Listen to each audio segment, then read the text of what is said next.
प्रेम से बोलिए जय श्री हरि।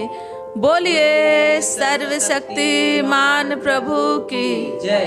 परम पूजनीय दीदी गुरु जी की जय। खुशियाँ चंदन की तरह होती है, खुशियाँ चंदन की तरह होती है। जैसा कि चंदन को अगर अपनी उंगलियों से किसी के माथे पर लगाते हैं तो आपकी उंगलियां अपने आप महक जाती है, उसी तरीके से खुशियाँ होती है।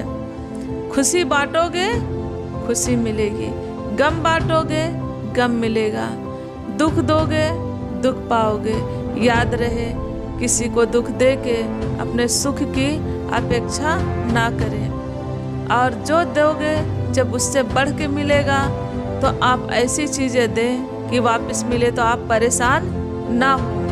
इसलिए खुशियों भरा जीवन अगर आपका रहेगा, दूसरे के लिए खुशी चाहते हो तो आपके जीवन में अपने आप खुशी मिलेगी। जैसे कहते हैं कि मेहंदी लगाने वाले का हाथ अपने आप लाल हो जाता है।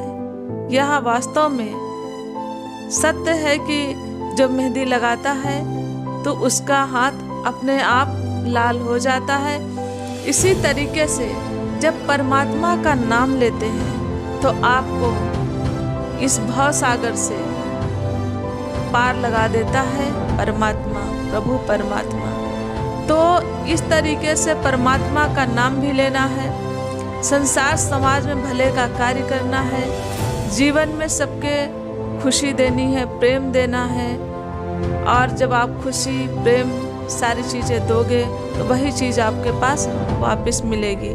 संसार समाज में रहना है तो यह हमारे लिए बहुत ही महत्वपूर्ण चीज़ें हैं कि अगर आपके जीवन में उलझने हैं, परेशानी है, आपको कुछ ना समझ में आ रहा हो, कोई राह नहीं मिल रही हो, आपको ऐसा लगता होगा कि यह जीवन व्यर्थ है, तो कुछ ना समझ में आए, जिस भी परमात्मा को आप मानते हैं उसके पास बैठ के या उसका नाम ले, आप जहाँ भी हो, जिस भी अवस्था में हो, कि परमात्मा मुझे तो समझ में नहीं आ रहा, मुझे तो अपना जीवन व्यर्थ लग रहा है, मैं क्या करूं? तो देखिए परमात्मा की ऐसी कृपा होगी कि आपको कोई ना कोई आंसर मिल जाएगा। और परमात्मा की जहाँ कृपा होगी तो वहाँ आपके जीवन की कैसी उलझने, सारी उलझने खत्म हो जाएगी परमात्मा का सहारा लेने पर। परमात्मा के एक नाम से जीवन की सारी उलझने खत्म हो जाती है। तो वास्तव में खुशियाँ बांटे, खुशियाँ पाएं।